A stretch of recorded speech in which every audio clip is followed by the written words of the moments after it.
desired outcome, and then at the end had a completely different outcome, but it was actually better than what you Cool, so I can just skip that whole part of it. In 2009, I started my business as a career coach, and I left my job because my creativity was an issue for them. You should watch my TED Talk if you haven't heard that story. So I didn't have any money. I kind of just left on a whim, expecting that things would just come together for me. And I had $2,000. I had no marketing plan. I knew that I could go out and network, and I could meet tons and tons of people, and I could hand out tons and tons of business cards. But that was going to take a long time. So my plan was to put together free workshops and go deliver them at colleges and libraries and try to reach my target customer, which in 2009, you probably remember, there were a lot of people out of work, and they were the people I really wanted to help. And so one library I called in Northampton, instead of saying, yes, you can do a workshop for us, her response was, yes, you can do a workshop for us, how many do you want to do? This was like a huge moment for me when I was like, 8?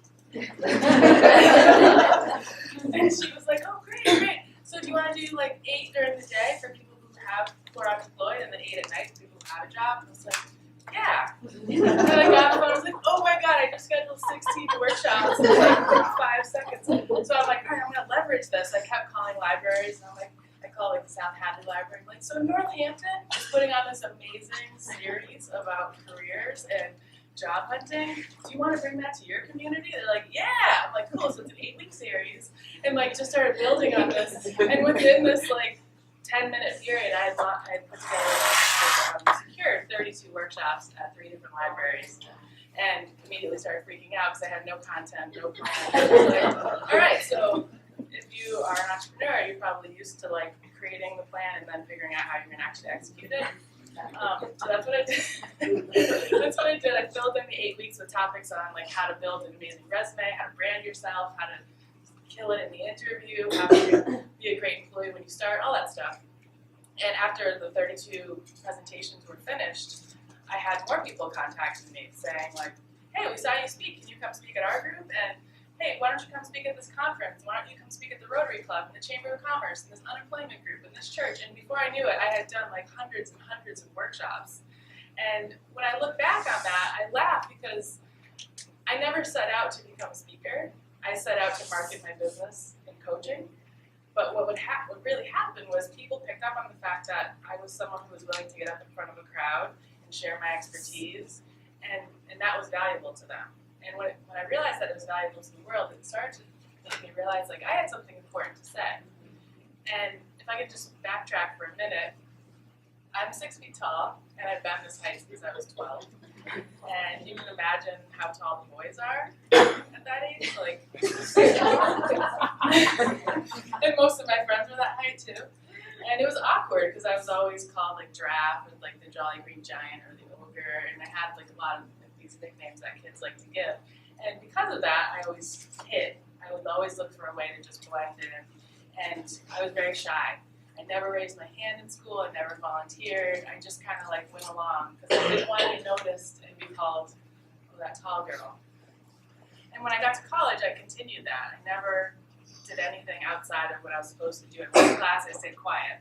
And so when I started this business and I started doing speaking, I'm like, oh my God, I actually have something to say. People actually want to hear it. It was a whole new life that started to open up. And I started to really see that, like, when you put yourself out there and you allow yourself to be seen, people really do take notice.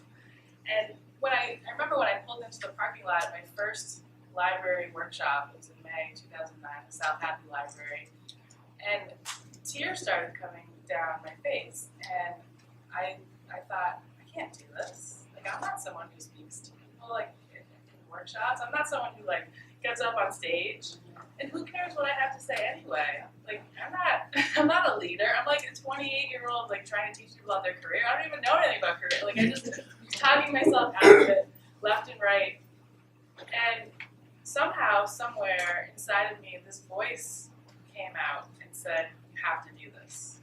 And I don't know where this voice came from, but it was loud. But when you can fight through and actually listen to your intuition and trust your gut and really just step into that fear, amazing things happen. Has anyone ever noticed that? Yeah, like you go into the fear and you're like, oh, this was a good idea. This was actually really smart. And that has been consistent since the day I launched.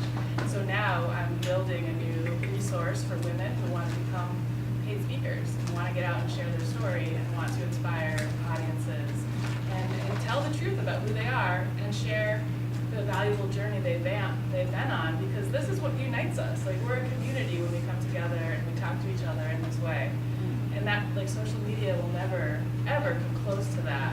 There are just no other forums that create this kind of connection. And so I feel really lucky that I listened to that voice that day and said, you have to do this.